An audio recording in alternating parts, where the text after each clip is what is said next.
남이 나를 어떻게 평가하든지 개의치 않고 나를 사랑해 주시고 인정해 주시던 그 어머니 같은 주님의 사랑을 생각하면서 시를 묵상해 보기를 원합니다.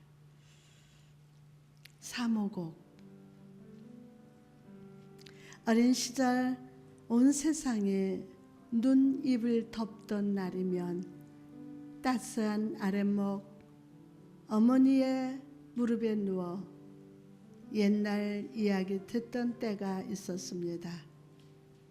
인자한 어머니의 음성에 귀 기울이면 눈앞에 펼쳐지는 한 편의 영화같이 생생하고 그립습니다.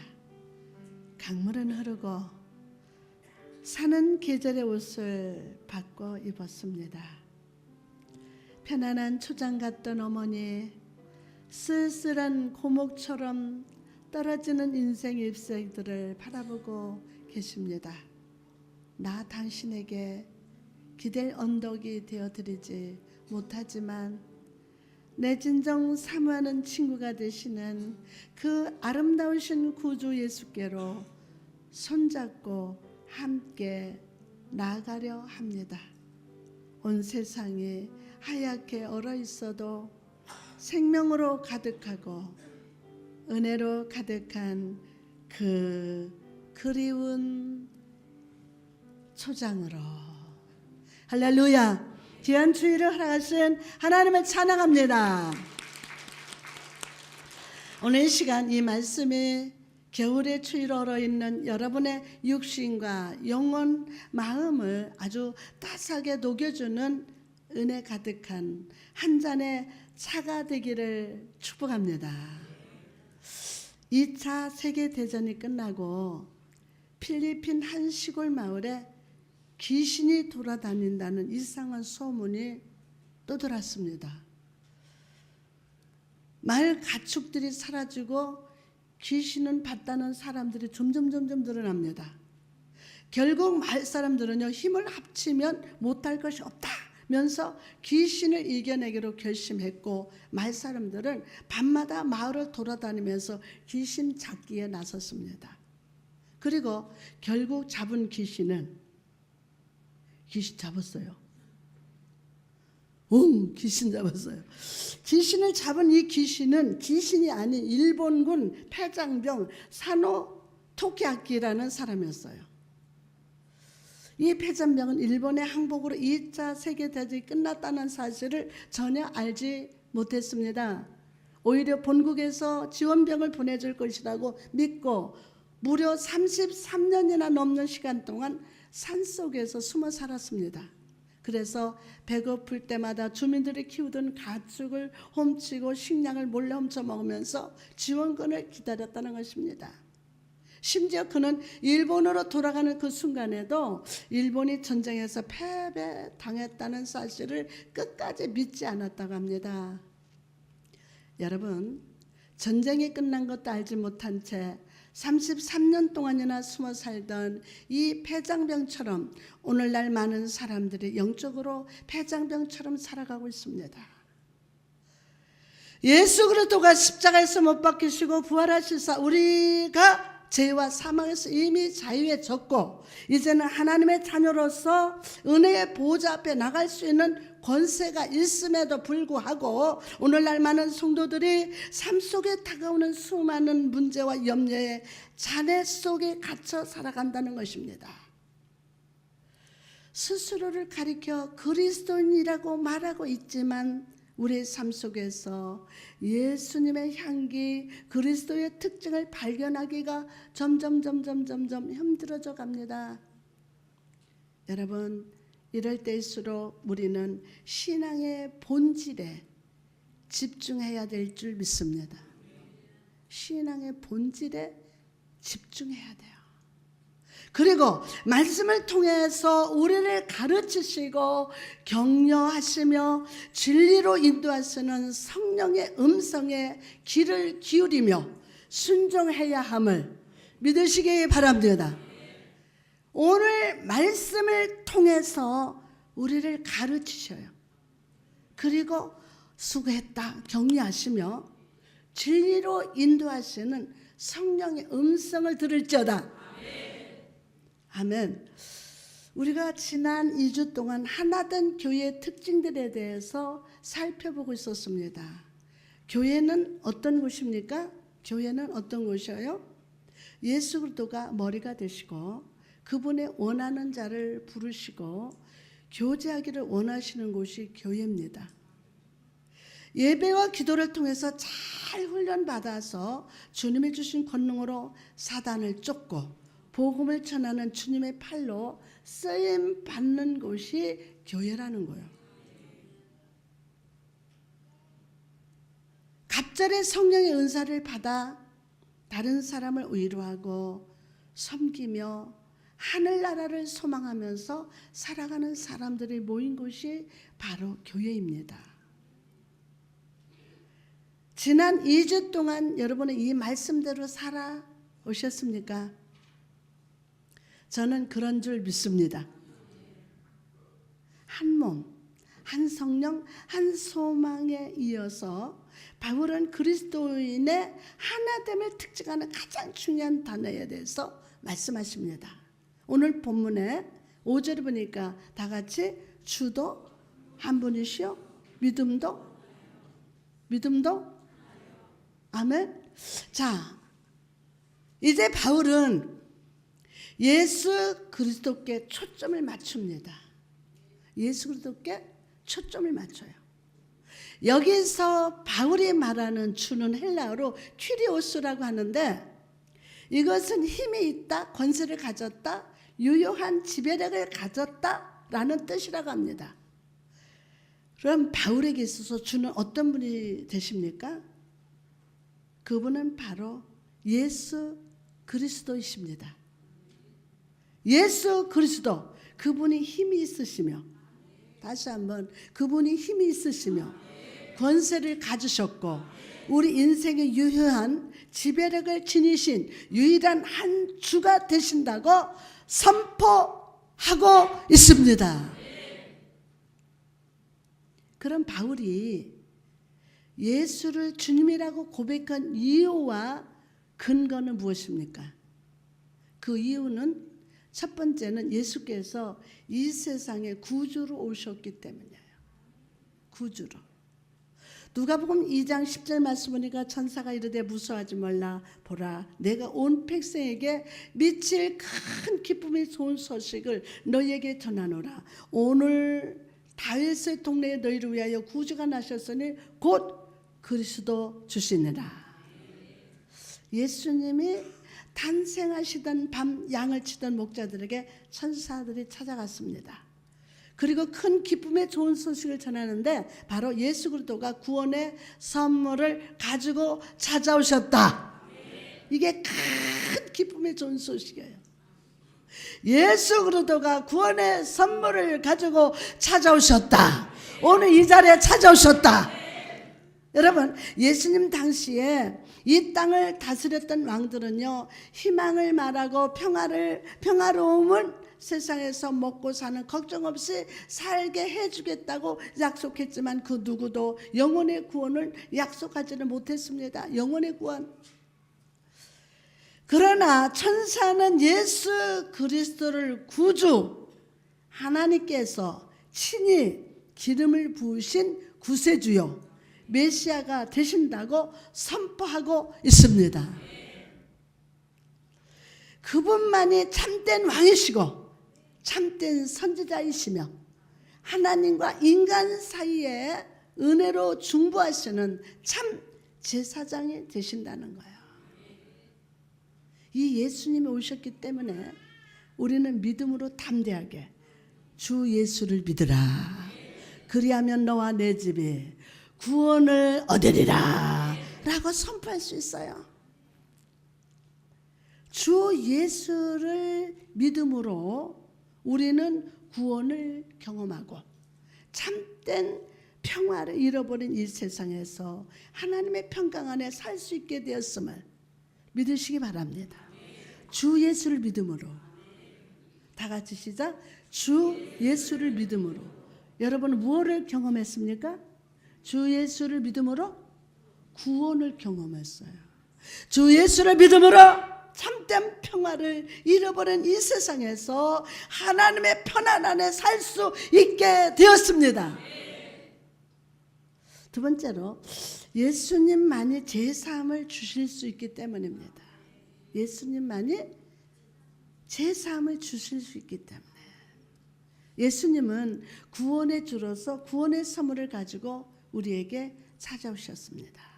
그러나 이 구원의 선물은 그 무엇보다도 죄로부터 구원임을 믿으시기 바랍니다. 와, 여러분, 자, 어디로부터?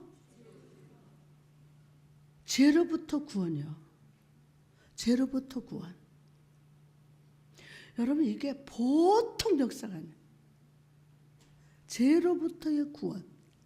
마태복음 1장 21절 말씀을 아들이 나오려니 이름을 예수라 하라. 이는 그가 자기 백성을 죄에서 구원할 자이심이라. 이 죄로부터 구원을 맛보게 하시려고 예수님 십자가에 못 박히셨어요. 가만히 우리 묵상해봐요. 말씀 들으면서 와, 수없는 이 죄 얼마나 감격이 되는지 몰라요. 이 말씀 묵상하면 내가 죄로부터 구원을 받았다. 죄로부터 구원을 맛보게 하시려고 예수님이 나 때문에 십자가에 못 박히셨다는 거예요. 오늘 이 사실이 믿어질지어다. 아멘. 여러분, 어제까지 정죄와 죄 가운데 빠져 산다 할지라도 오늘 말씀을 믿으면 죄에서 구원을 받는다. 죄에서. 그분은 우리 위해서 피 흘려 죽으셨습니다. 죽으신 지 사흘 만에 부활하시고 오늘 살아계셔서 나의 삶의 주인이요 왕이 되셨음을 믿으시기 바랍니다. 바울은 이 예수를 주로 믿었어요. 구원을 주시고 제 삶을 주시는 구원의 기쁜 소식을 전했어요. 때문에 그가 가는 곳마다 구원의 역사, 회개의 역사, 치유의 역사가 나타났던 것입니다. 여러분, 오늘날 우리 한국교회가 예전 같은 열정과 부흥을 잃어버린 이유가 무엇입니까? 교회 안에 하나됨이 깨어지고 예배의 기쁨이 사라진 근본적인 이유가 무엇입니까?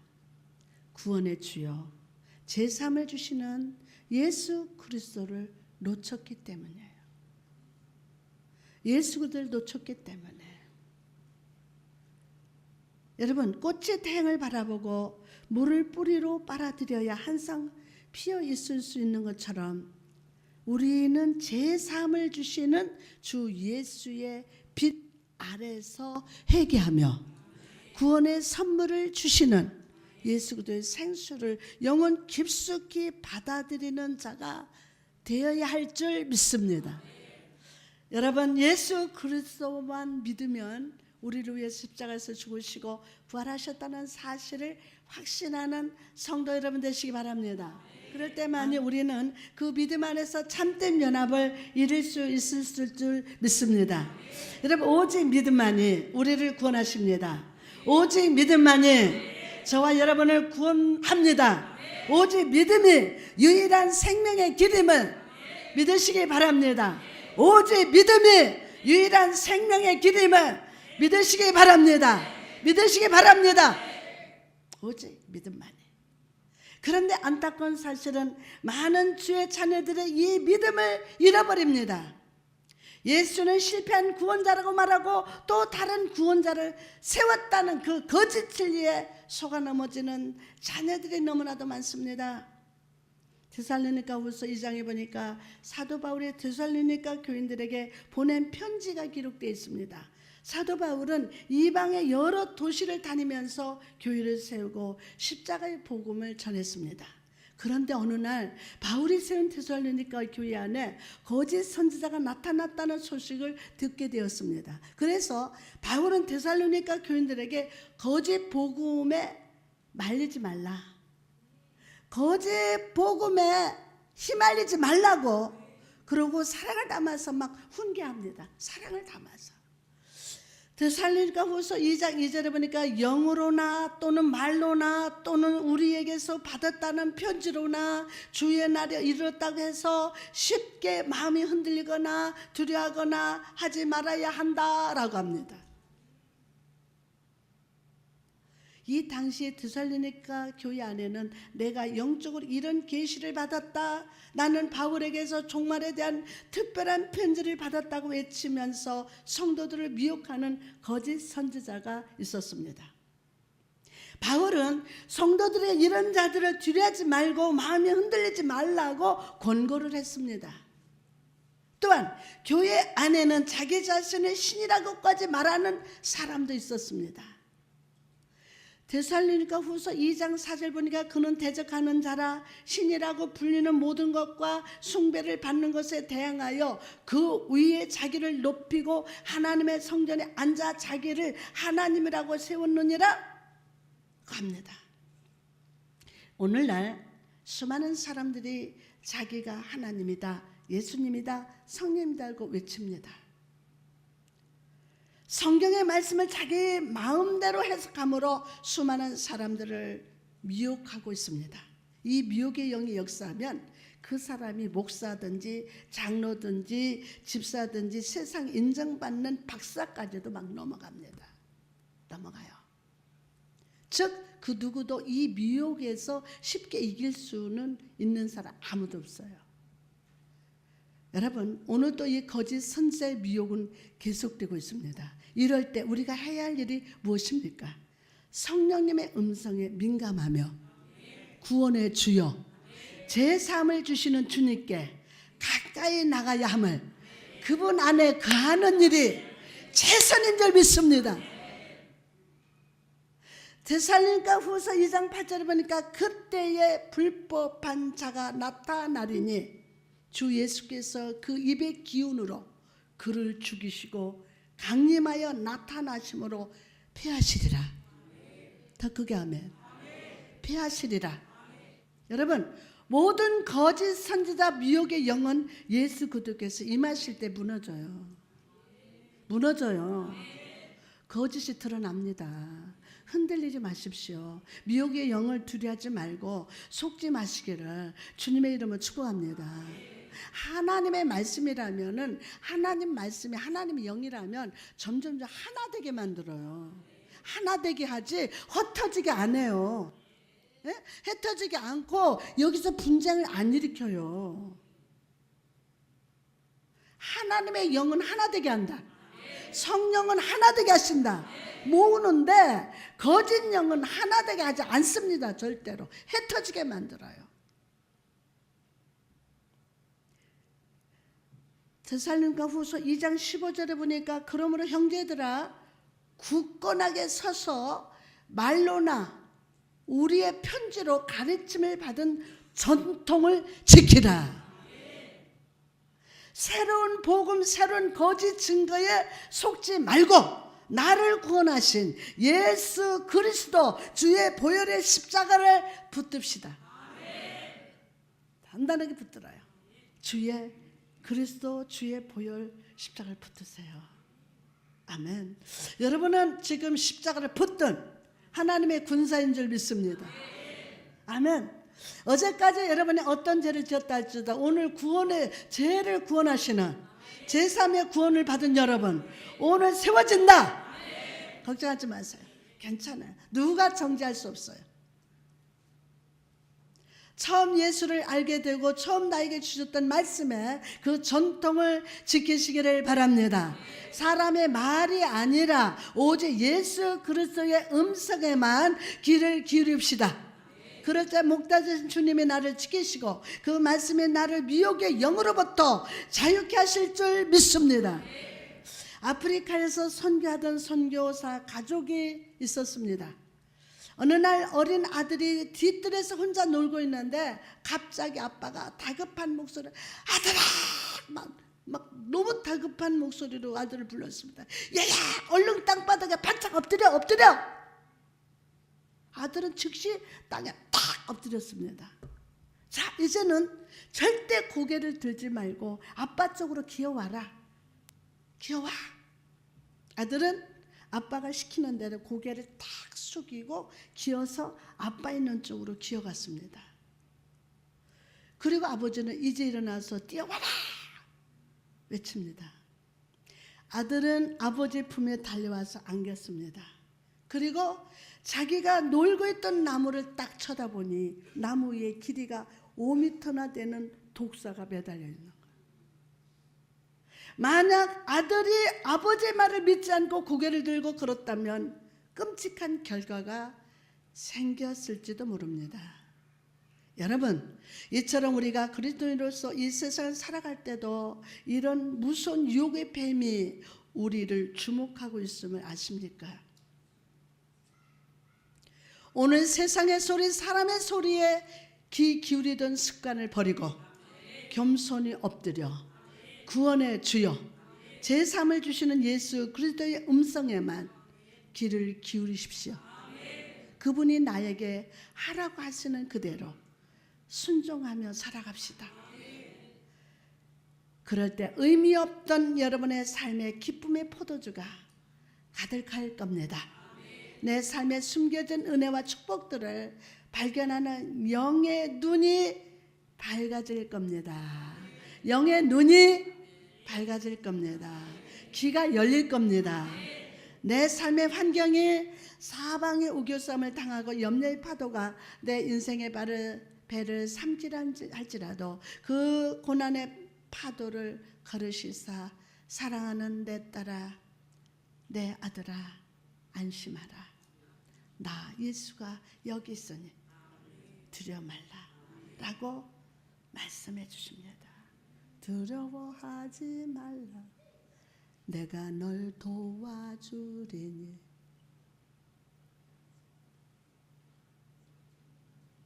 그렇다면 예수 그리스도를 유일한 구세주여 제 삶을 주시는 구원의 주로 믿는 우리는 어떤 삶의 모습으로 응답해야 할까요?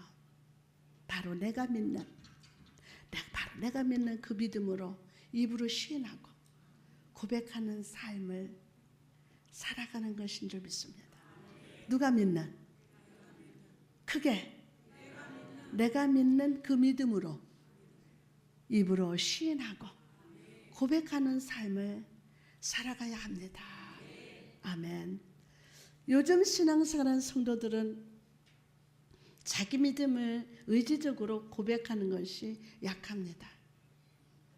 머리는 믿지만 마음으로 중심으로 전인격적으로 예수님을 받아들이고 변화받는 것을 주저합니다. 그런 우리를 향해서 바울은 이렇게 사랑으로 권고합니다. 로마서 10장 8절에서 10절을 한번 찾아봅시다. 빨리 찾아요. 예. 로마서 10장 8절에서 10절. 그러면 무엇을 말하느냐? 말씀이 내게 가까워 내 입에 있으며 내 마음에 있다 하였으니 곧 우리가 전파하는 믿음의 말씀이라. 내가 만일 내 입으로 예수를 주로 시인하며 또 하나님께서 그를 죽은 자 가운데서 살리신 것을 내 마음에 믿으며 구원을 받으리라. 사람이 마음으로 믿어 의에 이르고 입으로 시인하여 구원에 이르느니라. 더 크게 아멘.